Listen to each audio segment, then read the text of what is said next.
له ومن يضلله فلا هادي له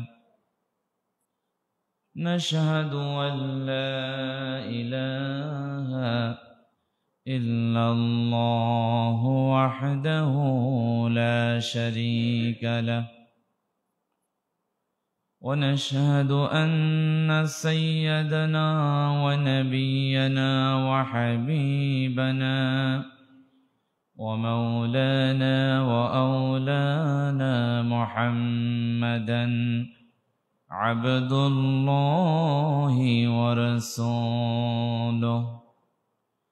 الذي أرسله بالحق بشيرا ونذيرا وداعيا إلى الله بإذنه وسراجا منيرا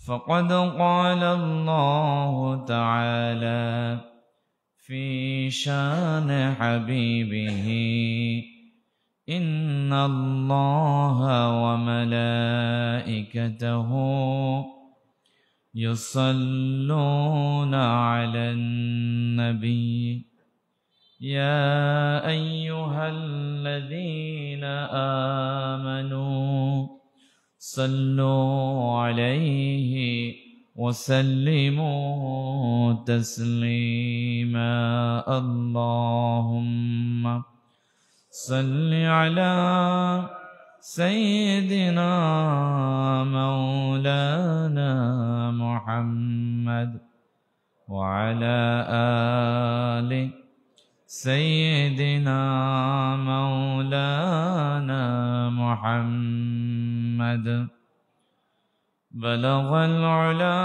بكماله كشف الدجى بجماله حسنت جميع خصاله صلوا عليه وآله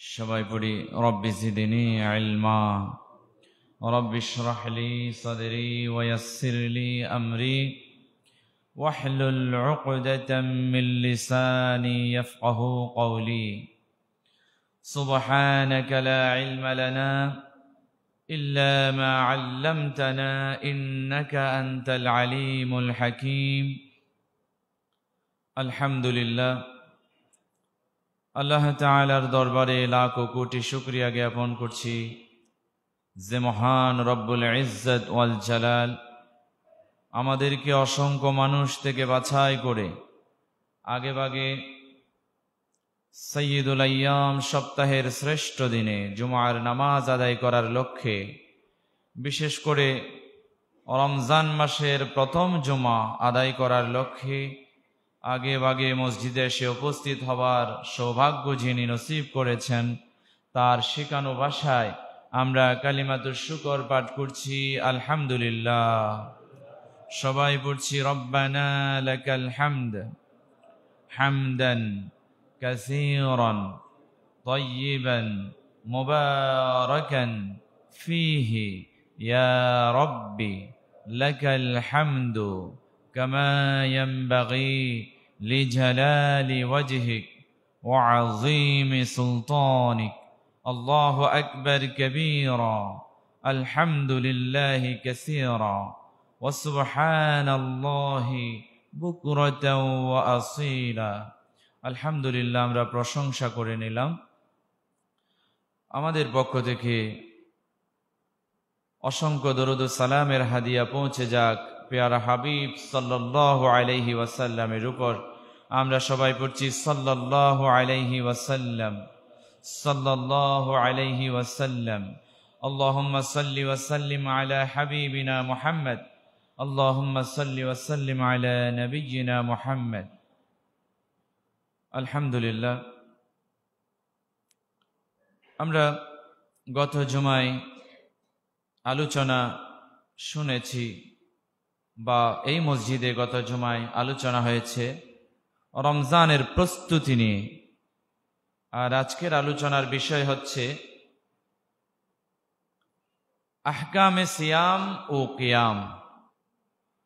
এ বিষয়ে ইনশাআল্লাহ আলোচনা হবে। আমাকে আল্লাহ সুবহানাহু ওয়া তাআলা কোরআন এবং সুন্নাহর আলোকে কিছু কথা আপনাদেরকে বলার, আমাকে নিজেকেও আমল করার এবং আপনাদেরকে অন্তরে লালন করে এই আলোচনাগুলো বাস্তব জীবনে প্রতিফলন ঘটাবার তৌফিক দান করুন বলি আমিন। আমরা সকল মুসল্লিয়ান ইকরামদের জন্য দোয়া করছি আল্লাহ তাআলা যথারীতি উপস্থিত হয়ে সবাইকে জুমার নামাজ আদায় করার তৌফিক দান করুন, আমরা সবাই বলি আমিন। এবং আমার পর্দার অন্তরালের মা এবং বোনেরা যারা ঘরের মধ্যে আছেন তাদেরকে বা ওয়াক্ত সালাত আদায় করার তৌফিক দান করুন বলি আমিন। প্রিয় হাজরিন, আল্লাহর রাসূল সাল্লাল্লাহু আলাইহি ওয়াসাল্লাম হাদিস শরীফে ইরশাদ করেন, ক্বালা রাসূলুল্লাহি সাল্লাল্লাহু আলাইহি ওয়াসাল্লাম আস-সাহুরু আকলুহু বারাকাহ ফালা তাদউহু ওয়ালাউ আন ইয়াজরা আহাদুকুম জুরআতাম মিন মাইন ফাইন্নাল্লাহা আযযা ওয়া জাল্লা ওয়া মালাইকাতাহু ইউসাল্লুনা আলাল মুতাসাহহারিন। সুবহানাল্লাহ। আরো জোরে বলেন সুবহানাল্লাহ। আল্লাহর রাসূল সাল্লাল্লাহু আলাইহি ওয়াসাল্লাম হাদিস শরীফে ঘোষণা করেন রোজাদারদের সাহারি খাওয়া সম্পর্কে। বলে যে তোমরা সাহারি খাও, একদম না খেয়ে রোজা রাখো না, তোমরা সাহারি খাও, সেটা অল্প পরিমাণ এক ঢোক পানি হলেও তোমরা সাহারি খাও। আমাদের মাঝে কিছু লোক আছে যে সাহারির সময় উঠতে গিয়ে অবহেলা, তো অনেক সময় দেখা যায় রাত 12টা-1টার দিকে ভালো করে পেট পুরে খেয়ে নেয়, তো আর সাহারির সময় না খেয়ে নিয়ত করে রোজা রাখে এরকম। কিন্তু সাহারির সময় খাওয়াটা হচ্ছে সুন্নাত। আল্লাহর নবী সাল্লাল্লাহু আলাইহি ওয়াসাল্লাম এ ব্যাপারে উদ্বুদ্ধ করছেন যে তোমরা সাহারির সময় অন্ততপক্ষে এক ঢোক পানি হলেও খাও, এখানে বরকত রয়েছে। জুড়ে বলেন না সুবহানাল্লাহ। সাহারি খাওয়ার মধ্যে আপনার শারীরিক উপকার রয়েছে, স্বাস্থ্যগত দিকে উপকার রয়েছে, আপনার খাবারের মধ্যে রিজিকের মধ্যে বরকত প্রদান করেন তিনি কে? আল্লাহ।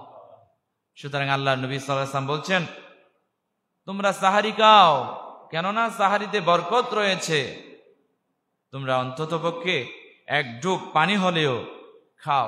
আর যারা সাহারি খায় ভোর রাতে উঠে সাহারির সময়ে, আল্লাহর নবী সাল্লাল্লাহু আলাইহি ওয়াসাল্লাম এবং সাহাবাদেরকে আল্লাহর নবী উদ্বুদ্ধ করতেন, ওনারা সাহারি খাইতেন সাহারির শেষ সময়ে। কতটুকু শেষ সময়ে খাইতেন? হাদিসে আসছে যে কোরআনুল কারীমের 50টি আয়াত তিলাওয়াত করতে যে সময় লাগে ম্যাক্সিমাম, এই সময়টুকু আজান এবং খাওয়ার শেষের মাঝখানে সময়টুকু রেখে আল্লাহর নবী এবং সাহাবায়ে কিরাম রিজওয়ানুল্লাহি তাআলা আলাইহিম আজমাইন ওনারা সাহারি খাওয়া শেষ করতেন। তাহলে দেখা যায় 50 আয়াত তিলাওয়াত করতে তার তিল সহকারে হয়তোবা 10 মিনিট বা 15 মিনিট লাগবে। তো সাহারির শেষ সময়ের 15-20 মিনিট আগে আমরা খাওয়াটা শেষ করবো ইনশাআল্লাহ। আর সাহারির শেষ সময়ে এভাবে আল্লাহর নবী এবং সাহাবায়ে কিরাম যেভাবে সাহারি খাইয়েছেন সেভাবে যদি আমরা সাহারি খাইতে পারি, এই যে বরকত আছে বলছেন, এখানে কি বরকত রয়েছে? সরাসরি আল্লাহ রাসূল সাল্লাল্লাহু আলাইহি ওয়াসাল্লাম বলছেন ফাইন্নাল্লাহা আযযা ওয়া জাল্লা ওয়া মালাইকাতাহু ইউসাল্লুনা আলাল মুতাসাহহারিন। যারা সাহারি খায়, রোজা রাখার জন্য যা খায়, পানি হোক খাবার হোক, তাদের জন্য স্বয়ং আল্লাহ সুবহানাহু ওয়া তাআলা এবং প্রিয় নবী সাল্লাল্লাহু আলাইহি ওয়াসাল্লাম ঘোষণা করছেন যে মালায়েকা ফেরেশতারা আল্লাহ এবং ফেরেশতারা ওই যে সাহারি কানেওয়ালা লোকদের জন্য সালাত পড়েন। সুবহানাল্লাহ বলেন না? ইউসাল্লুনা আলাল মুতাসাহহারিন। সালাত পড়েন মানে আল্লাহ সালাত পড়েন মানে বান্দার উপর আল্লাহর রহমত প্রদান করেন। সুবহানাল্লাহ বলেন। আর ফেরেশতারা বান্দার জন্য সালাত পড়া মানে বান্দার জন্য ফেরেশতারা দোয়া করেন। সুবহানাল্লাহ বলেন। তাহলে রোজাদার ভোর রাতে উঠে সাহারি যারা খায় তাদের জন্য স্বয়ং আল্লাহ এবং ফেরেশতারা আল্লাহ রহমত প্রদান করছেন আর ফেরেশতারা দোয়া করছেন। এর চাইতে বড় সৌভাগ্যের বিষয় আর কিছু হতে পারে না। আল্লাহ তাআলা আমাদেরকে প্রত্যেক দিন রোজার সময়ে সাহারির সঠিক সময়ে উঠে সাহারি খাওয়ার সৌভাগ্য নসিব করুন, বলি আমিন। আরো জোরে বলেন আমিন। এরপরে আল্লাহর নবী সাল্লাল্লাহু আলাইহি ওয়াসাল্লাম হাদিস শরীফে ইরশাদ করেন যে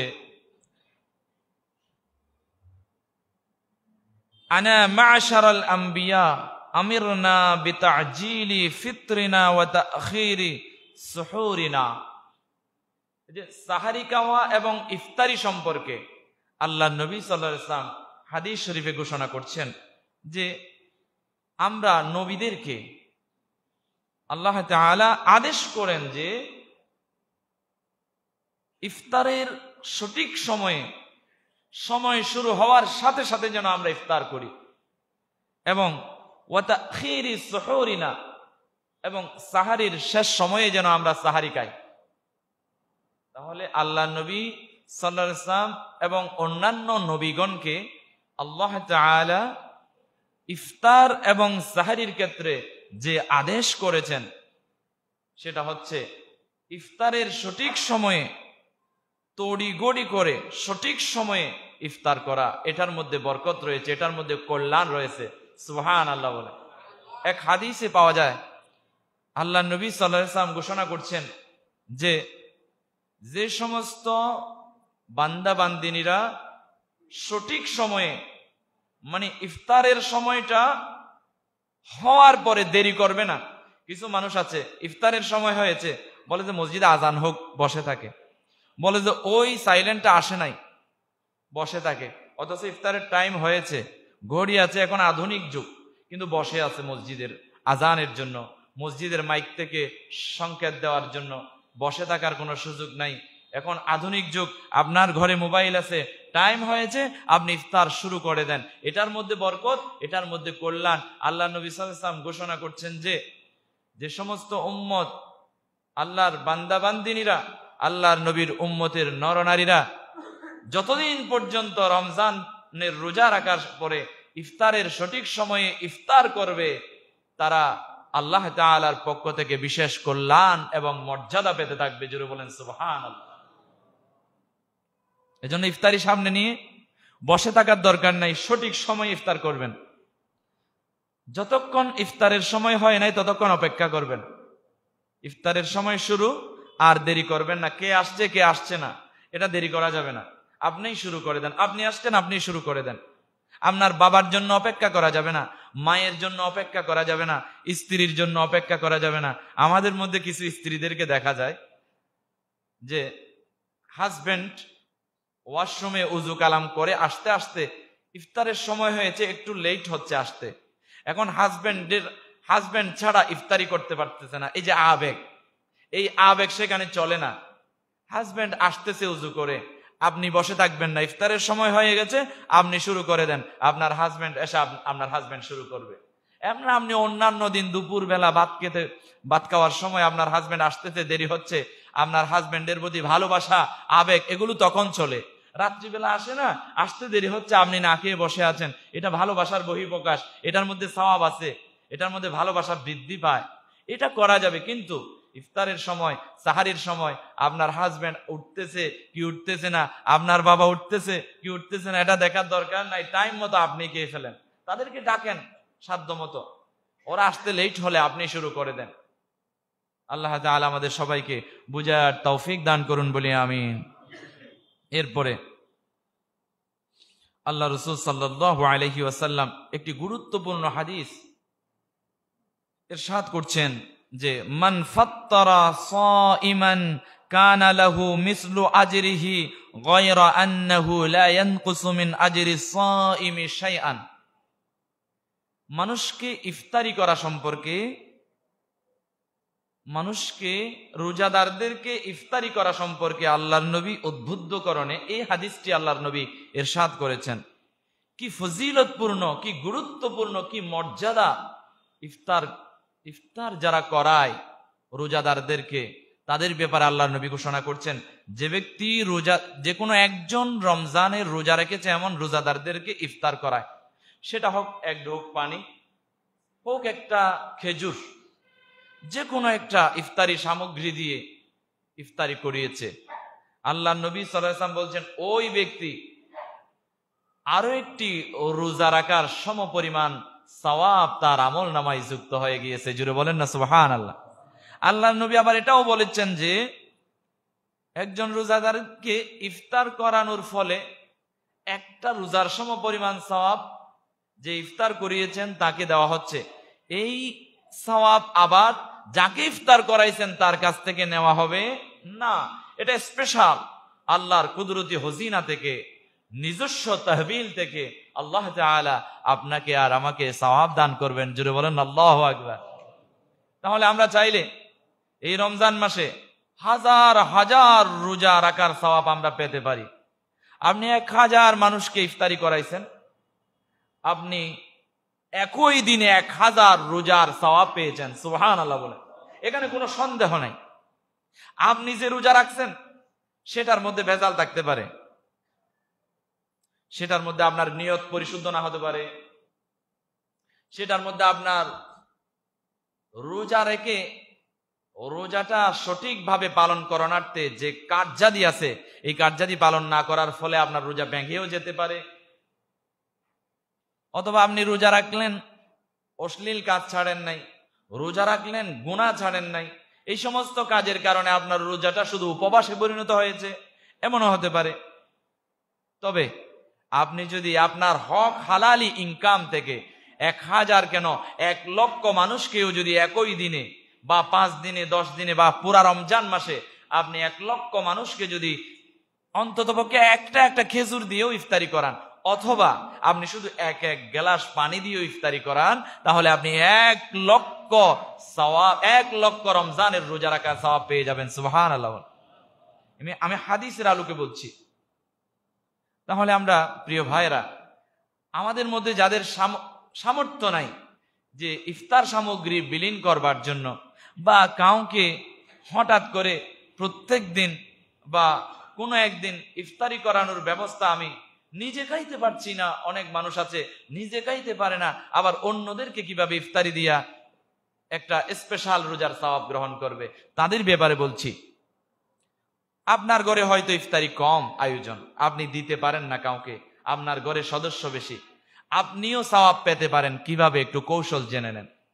আপনারা ঘরের মধ্যে 4-5 জন বসে একসাথে ইফতার করতেছেন, আপনার বিবি, আপনার সন্তান, আপনি সবাই মিলে ইফতারি করতেছেন।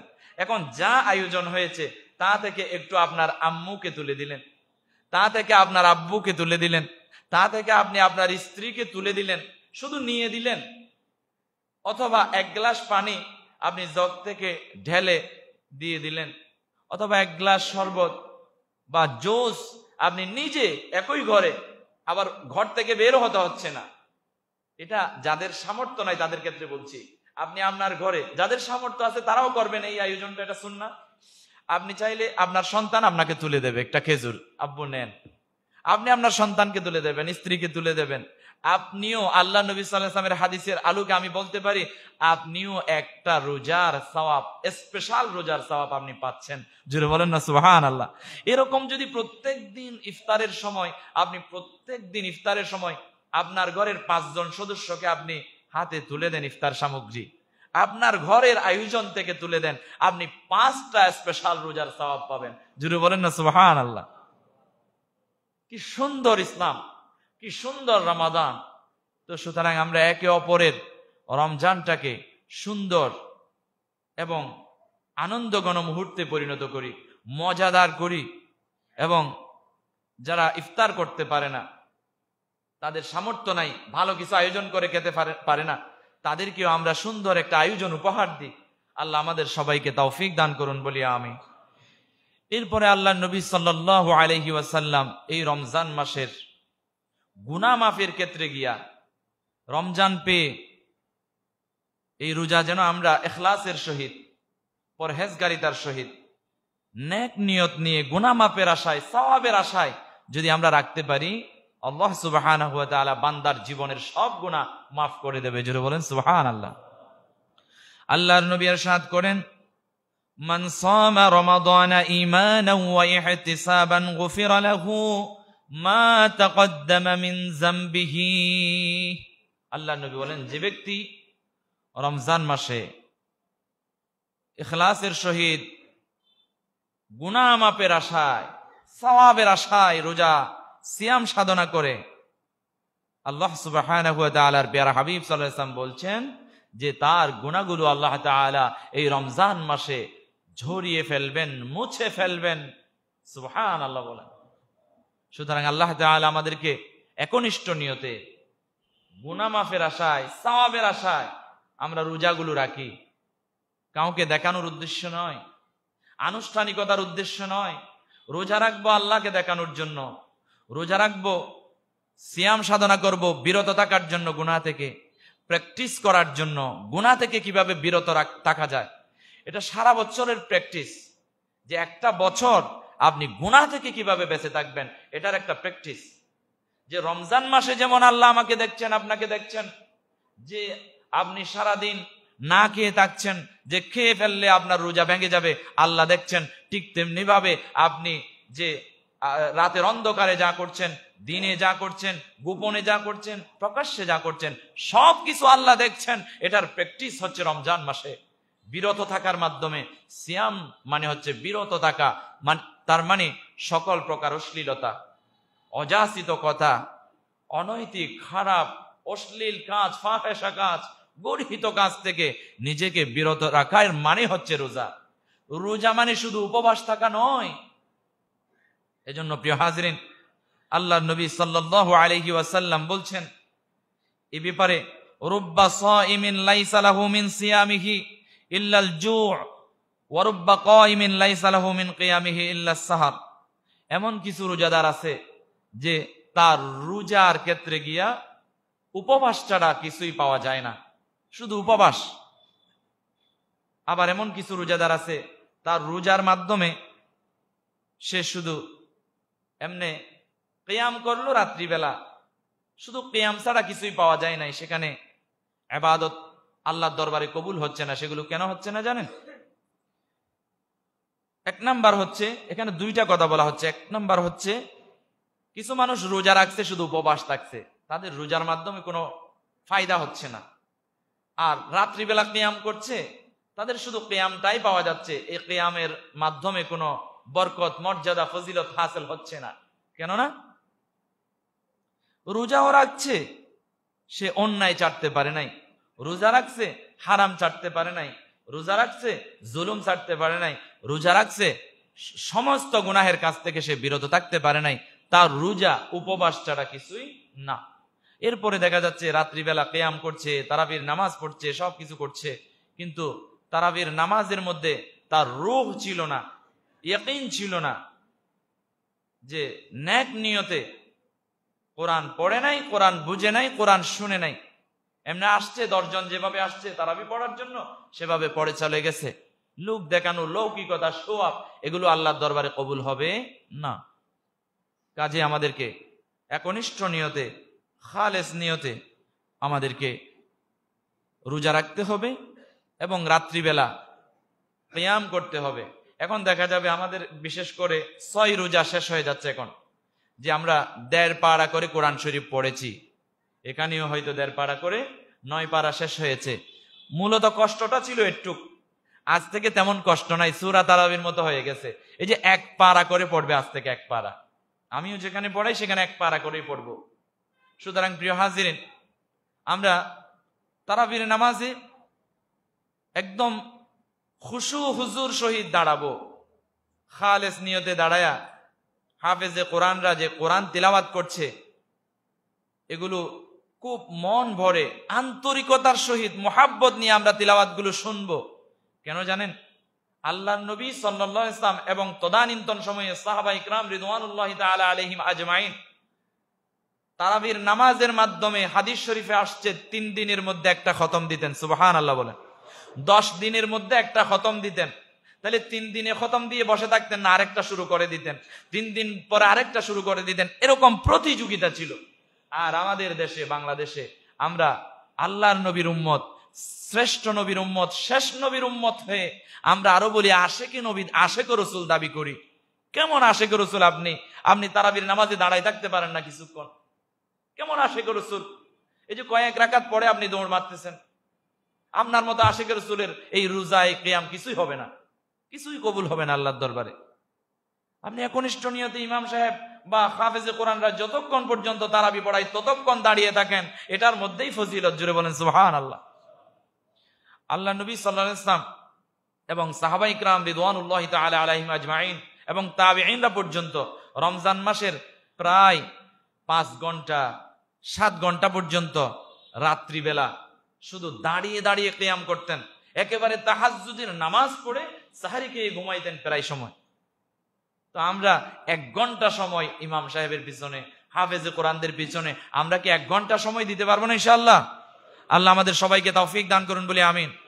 পহেলা রমজানে তারাবিতে যেমন আমরা মুসল্লি মসজিদে দেখেছি, একেবারে রমজানের শেষ পর্যন্ত সেই মুসল্লিগুলো আমরা তারাবিতে দেখতে চাই। পারবো ইনশাআল্লাহ? আল্লাহ সবাইকে তৌফিক দান করুন বলি আমিন। আমরা কেনাকাটা নিয়ে ব্যস্ত হব না। কেনাকাটা এগুলো রমজানের কোনো অংশ নয়, এগুলো ঈদের একটা অংশ।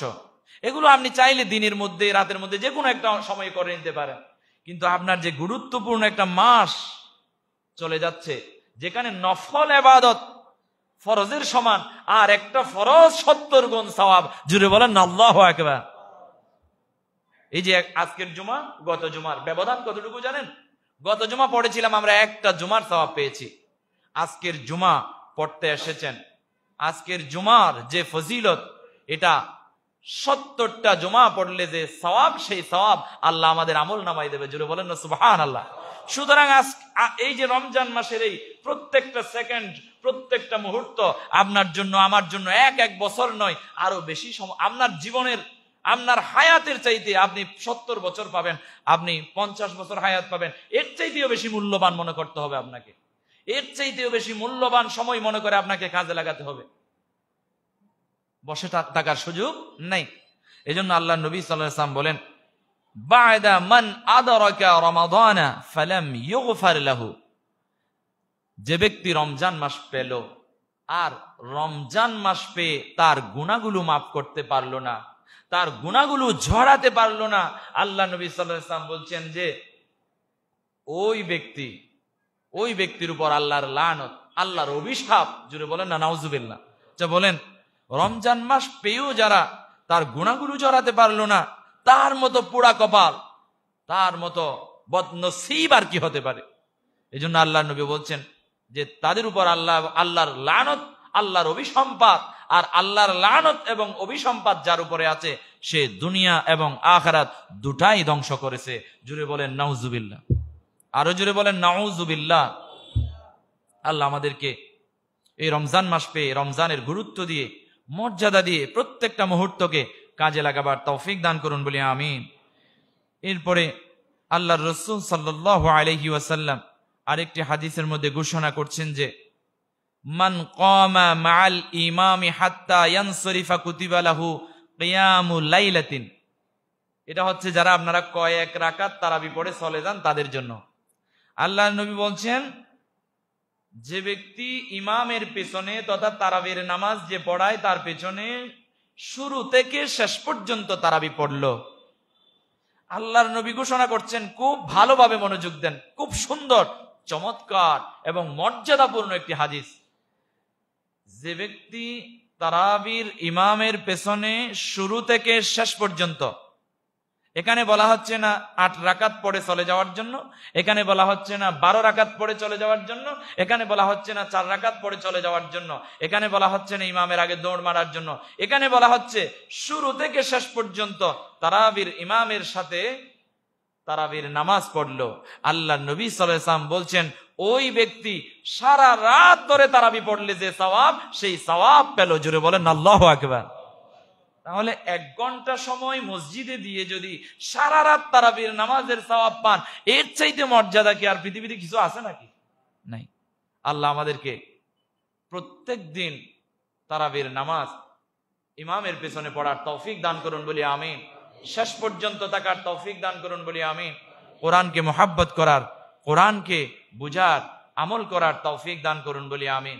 আর কিছু ভাইয়েরা আছে যখন খতম তারাবি শেষ হয়ে যায়, লাস্টের 2 দিন 3 দিন আর মুসল্লিদেরকে খুঁজে পাওয়া মুশকিল হয়ে যায়। মনে হয় যেন তারাবির নামাজ শুধু লাইলাতুল কদরের রাত পর্যন্ত, এর মধ্যে শেষ না। আপনি ঈদের দিনের আগ পর্যন্ত, তথা যেদিন তারাবি শেষ হবে চাঁদ দেখার আগ পর্যন্ত আমরা তারাবির নামাজে উপস্থিত থাকবো ইনশাআল্লাহ।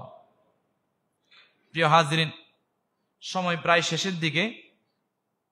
যে 10 জন লোক রোজা না রাখলেও ছাড় পাবে এই রমজান মাসে, এই 10 জন লোকের সাথে আপনাদেরকে একটু পরিচয় করাই দিই। কারণ অনেক মানুষ আছে যে কষ্ট সত্ত্বেও তারা রোজা রাখে। এই 10 প্রকারের মানুষ রোজা না রাখলেও রমজান মাসে সময় সুযোগে রেখে দিলেও হবে, কাজা করে দিলেও হবে। এ ব্যাপারে প্রথম হচ্ছে শিশু। শিশু রোজা না রাখলেও চলবে। এরা যদি রাখতে চায় প্র্যাকটিসের জন্য, তাদেরকে উঠাবেন।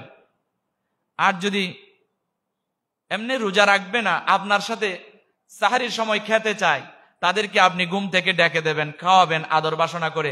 আপনারা যেমনি করে সাহারি খাচ্ছেন, খাওয়াবেন, রোজা রাখছে, ও বলবেন যে ফজরের সময় তোমার ইফতারি আছে, ঘুম থেকে উঠে আবার ইফতারি করাবেন। দুপুরবেলা এরপরে বলবে যে তোমার এখন থেকে আবার রোজা আর একটা শুরু হবে, দুপুরবেলা আবার খাওয়াবেন আদর করে, কোনো সমস্যা নাই। আমরা আগেকার জামানায় দেখেছি, মানে মা বাবার সাথে উঠে একটা অল্প বয়সী ছোট শিশু লোক খেয়েছে, সাহারির সময় খাইছে, তো খাওয়ার পরে মা বাবা আর তাকে খাওয়ার দেয় না, পানি দেয় না। সে দুপুরবেলা গিয়ে পানি খুঁজে, ভাত খুঁজে, খাওয়ার দিচ্ছে না, কাতরাচ্ছে, খেপে খেপে মরে গিয়েছে। এমনও নজির আছে বাংলাদেশ, একদম সন্তানকে মেরে ফেলেছে, যে রোজা রেখে ফেলছে, আর কিছু খাওয়াইতে পারবে না। না, তাদের ব্যাপারে ছাড় আছে। আপনি তাদেরকে প্র্যাকটিস করার জন্য শিশুদেরকে আপনি তুলবেন, খাওয়াবেন, আদর বাসনা করবেন। এই যে রোজা হচ্ছে, এটা সাহারি খাওয়ার নিয়মের এরকম। আমরা সারাদিন না খেয়ে থাকবো, আর তুমি চাইলে খেতে পারবে, তুমি ছুটো। এভাবে আপনি আর আমি চাইলে তাকে রোজার শিক্ষা দিতে পারি, উদ্বুদ্ধ করতে পারি। আল্লাহ তাআলা আমাদের সবাইকে এই যে সুন্দর সুন্দর ইসলামের দিকগুলো আমাদের সন্তানদেরকে শিক্ষা দেওয়ার তৌফিক দান করুন বলি আমিন। এরপরে 2 নাম্বার, মানসিক ভারসাম্যহীন লোক, তারা রোজা না রেখে পারবে। এরপরে 3 নাম্বার হচ্ছে অসুস্থ ব্যক্তি, কঠিন রোগে আক্রান্ত, সে রোজা রাখলে তার কষ্ট হবে, ভেঙে ফেলতে হবে, ওষুধ খাইতে সমস্যা হবে, তাকে রোজা রাখার প্রয়োজন নাই। এরপরে 4 নাম্বার হচ্ছে মুসাফির। একজন লোক মুসাফির, দূর থেকে আসছে। এখন তো এমন নয় যে একজন মুসাফির চাইলেই রোজা রাখতে পারে, এমন নয় যে সে পারবে না। একজন মুসাফির যদি চায়, এখন হোটেল আছে, যে কোনো ঘরে তাকে জায়গা দেবে খাওয়ার জন্য, একটা সাহারি খাওয়ার জন্য। এমন কোনো মানুষ নাই যে তাকে আদর যত্ন করবে না, সম্মান করবে না, একটা রোজা রাখার সুব্যবস্থা করে দেবে না। আমার মনে হয় না বাংলাদেশের কোথাও এরকম জায়গা আছে একটা মুসাফির গিয়েছে আর রোজা রাখতে পারলো না।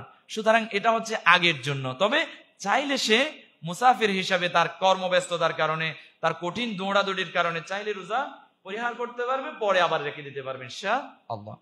এরপরে কিন্তু তার রোজা রাখা এখন উচিত।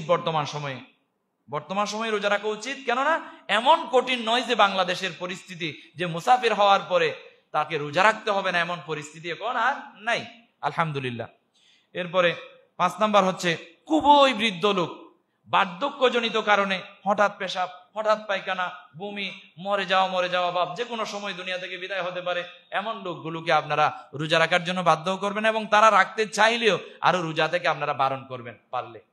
কেননা উনি রোজা রাখলেও রোজার সম্মান, ইজ্জত, ইহতারাম রাখতে পারবে না। এজন্য খুবই বৃদ্ধ লোক, মানে বার্ধক্যজনিত কারণে তারা রোজা না রাখতে পারবে।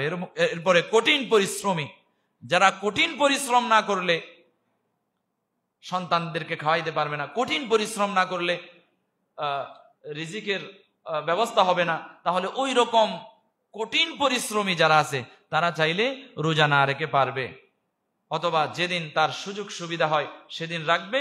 পরে যে রোজাগুলো কঠিন পরিশ্রমের কারণে রাখতে পারে নাই, পরবর্তী সময় সুযোগ আসলে উনি রোজাটা রেখে দিতে পারবেন ইনশাআল্লাহ। এরপরে 7 নাম্বার হচ্ছে গর্ভবতী নারী। গর্ভবতী নারী যদি তার পেটের পীড়ার কারণে, বেদনার কারণে উনি যদি রোজা না রাখতে চায় পারবেন, পরবর্তীতে রোজা রেখে দিতে পারবেন ইনশাআল্লাহ। এরপরে 8 নাম্বার হচ্ছে যে মা বাচ্চাকে দুধ পান করায়, সারাদিন বাচ্চা এমন ভাবে দুধ পান করে মা ক্লান্ত হয়ে যায়, দুর্বল হয়ে যায়, এরকম অবস্থায় মা যদি চায় সন্তানকে দুগ্ধ পান করায়, এমন মা যদি চায় রমজানের রোজাগুলো মাঝে মাঝে না রেখে পরবর্তীতে রাখতে পারবে। এরপরে 9 নাম্বার হচ্ছে পিরিয়ড চলাকালীন সময়ের নারীরা, তারা রোজা রাখবে না। এরপরে 10 নাম্বার হচ্ছে মাত্র বাচ্চা প্রসব করা নারী, সবে মাত্র বাচ্চা প্রসব করেছে, রোজা রাখার দরকার নাই। এই 10 প্রকারের মানুষ রোজা না রেখে পারবে আল্লাহ সুবহানাহু ওয়া তাআলা। আর আমরা যারা আছি সুস্থ স্বাভাবিক, রোজা রাখতে পারবো, এবং রোজা যাদের উপর ফরজ সবাইকে আল্লাহ তাআলা রোজা রাখা সহজ করে দিন, বলি আমিন। আজকে এই পর্যন্ত থাকলো। প্রিয় হাজিরিন, আমরা গত জুমায় একটা আপনাদেরকে